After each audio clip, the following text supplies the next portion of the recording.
Ayan guys, bibilang ko si Andres nito. Kanyang favorite. Ayan, nagbabayad na po si Camelot. You are watching Terra Shoot TV. Enjoy this video. Yun, kumusta mga kapitik? At medyo maulan po ngayon ang panahon, no? Nandito tayo sa Lumil Wet Market para mamalengke. Magluluto po ako ng pork sinigang. Ayan guys, dahil sa maulan ang panahon ay may dala akong payong. At magluluto po tayo ng pork. Mamamalengke lang ako.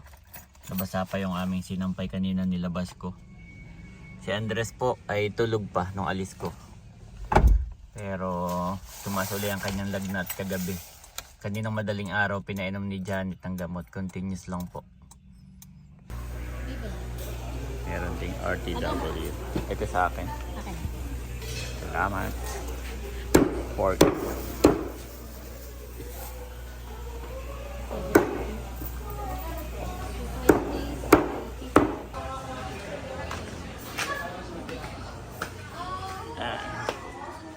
Kukunin ko na yung gulay ko. Magkano nga po? 86 po. 86. Ayos. So magluluto lang po ako ng lunch. Tapos ay kami papunta ng SM ni Camelot. Hindi nakasama sina Andres at Mother at Janet. Ayan mga kapitik, ito na po yung ating niluluto. Wow, huluan na. Ito po ay pork sinigang. Ilalagay ko na lang itong gulay, kangkong at tayo po ay makakakain na ng lunch. After nito ay papunta kami ni Camelot sa SM para ipaayos yung cellphone ni Ate Nels. Kain po tayo. Wow, dapot may gabi.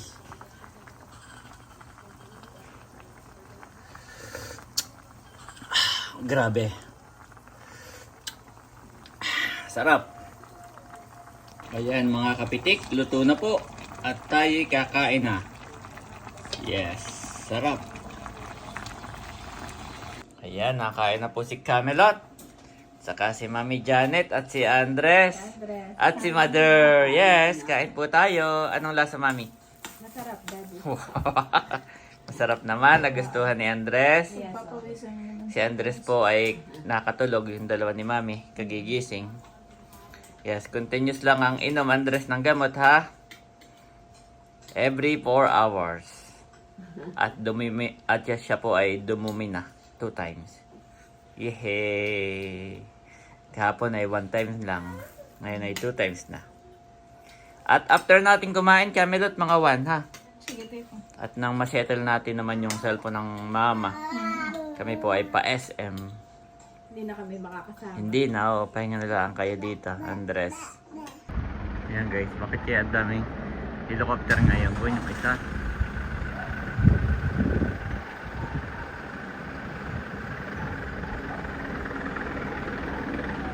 Tapos may ito naman yung isa,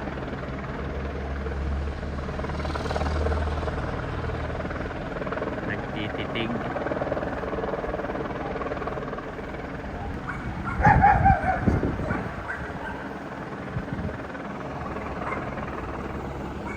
Nawala yung isa, meron pang isa dito, helicopter. Bayo na,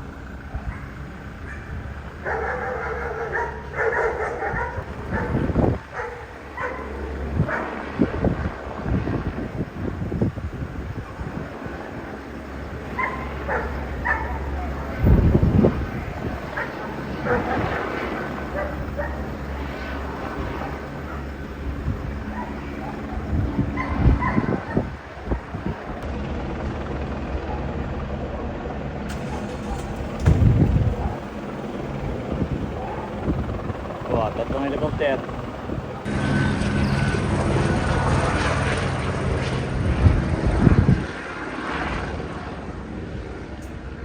Ito namang isa, uli-uli. May iniikutan dito, isang paikot-ikot. At dalawang naka-standby. What is happening? The next day. Ayun, kumusta mga kapitek? At kahapon po ay hindi ko nasamahan si Camelot sa SM dahil nagkasakit uli si Andres. So minarapat namin ni Mrs. na wag muna akong umalis para dalawa po kaming nagbabainos kay Andres, nagbabantay kami halili. So on and off po yung kanyang sakit at tumas uli yung kanyang noong gabi. Pagka uwi namin ay okay na po siya, 36. Tapos noong umaga parang medyo naging 37. Tapos yun po nag 38. Kaya nung pahapon na, dapat after lunch ay kami ko pupunta ni Milot sa SM, ay wag na po muna. Kaya yun, overnight din kami nagbantay kagabi ni Janet. Parang gusto na nga naming itakbo sa sa emergency uli dahil po tumataas yung kanyang temperature na naman, umabot uli ng 39. Ay buti na lang nag-reply yung kanyang pedia. Sabi niya ay asahan nyo, nalalagnatin yan hanggang Sabado na ngayon po, no? During recording po ay Sabado ngayon, asahan daw namin yon. So yun guys, kagabi talagang kami ni Janet nagbantay. Mataas po ang lagnat ni Andres. Talagang pagkalong mo sobrang init niya, 39. Parang ang pinakamataas niya umabot ng 40. Talagang ganon guys. Hirap, parang nakakabaliw. Dahil nakikita mo si Andres na hindi natayo, nakahiga lang. Siguro masakit ang ulo niya o masakit ang katawan niya. Hindi pa lang siya nakakapagsalita. So yun, thank you Lord dahil po noong eksaktong alauna, kasi po alas 2 papainumin ng gamot, tinemperature ni Mrs. yun bumaba po, kaya yun medyo nakatulog kami. Thank you Lord. At ngayon ay 36 na ulit ang kanyang so yun nga, bukas naman may schedule kami sa pedia, kaya lahat yun nire-record ni Mrs. at itetest yun ng pedia. Kumbaga titingnan kung bakit. Ngayon pa naman lahat ng friend ni Janet, chinat niya, parang lahat din may sakit. So parang uso yung sakit, pero hindi naman reason yun para baliwalain. So yun guys, thank you Lord kasi nag 36 na nga at okay na po si Andres ngayon. Nagpapalakas na ulit, malikot na ulit, at continuous pa rin yung pag-inom ng kanyang gamot. Yan. So ngayon, medyo umukay siya, ay sasamahan ko na po si Camelot. Sa SM Calamba na po kami pupunta para ipaayos yung cellphone ni Ate Nels. At mamimili rin siya ng kaunting gamit ni Emilio para yung mga kung ano-ano pa po sa SM. Sasamahan ko si Camelot. At dala na din ni Camelot yung kanyang gamit. Ayan. At siya po ihahatid ko na diretso sa terminal ng van pauwi ng bayan ng Impanta. Yan. So thank you so much po sa lahat na nagpray kay Andres. God bless you po. Ito po si Camelot guys. Nandito na kami sa SM Calamba. At doon Milot, akyat tayo doon. May toilet doon. At diretso na tayo sa paayusan ng cellphone ni Ate Nels. Yan. Tapos dito na rin yung terminal mamaya. At mamaya po si Milot ay bibili rin ng kaunting gamit ni Emilio. Kaya pag-akyat may toilet. Ang ganda ng views nitong parking sa SM Calamba.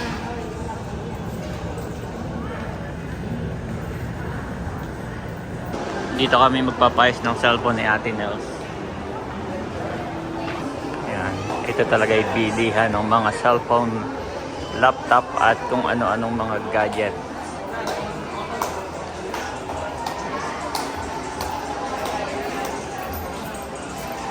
So dito tayo maghahanap ng nag-aayos ng cellphone. Yan, malawak.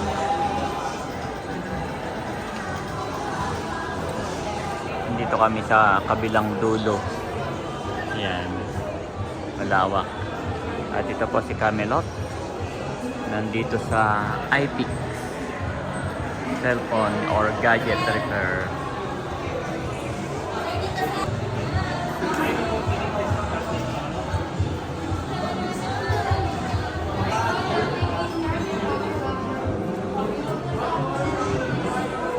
Ayan, ayos na po yung cellphone ni Ate Nels. At ngayon naman ay pupunta kami dito sa department store ng SM para tumingin ng mga ilang gamit ni Emilio. Kanan Camelot, yan. May mga gamit po dito, mga pang-baby. Doon sa dulo, tapos ay kanan ulit doon. Mga pang-baby doon sa kabila. Oo, doon. Yan, nandito kami sa mga pang-baby.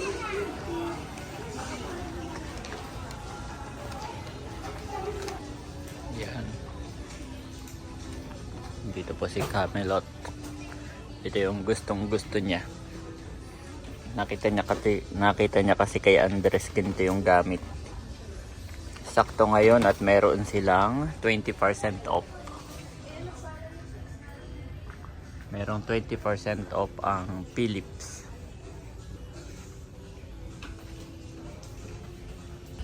Wow, pati ito mga naka-sale. Wow, 40%.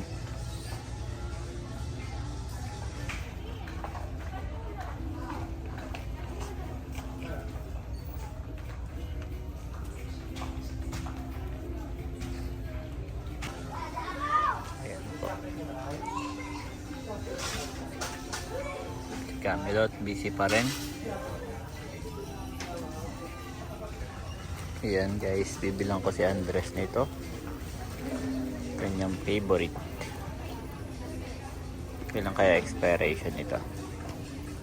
Ate, kailan expiration nito? Expiration. Ayan, nagbabayad na po si Camelot. Ayan mga kapitik, ihahatid ko na si Camelot sa sakayan ng van. Ba ito lang ha. Doon naman ako nag-park sa dulo. Ba ito, Impanta. Kaya na, Impanta.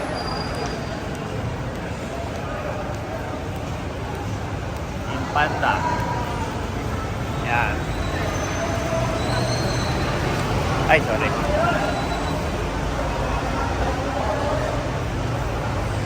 Baka kasya pa ang isa. Midot, kukunin ko lang yung ibang gamit mo sa sasakyan, ha? Ayan mga kapitik. Kinuha ko lang yung iba pang gamit ni Milot. At siya nandito na sa van. Nakasakay na, iniintay lang itong gamit. Oh. Chat mo na lang ang mama, ha? Saan po kaya ito, kuya? I-chat ko na lang din ang mama na sanduin ka. Parang paalis na, ni sakto. Audit mo, tamuhan. Kaya nga, boss, paalis na baga? Oy, sakto pala. Ah, sige. Boss, alalay lang ha, buntis. Salamat. Sige, takoy, paano na?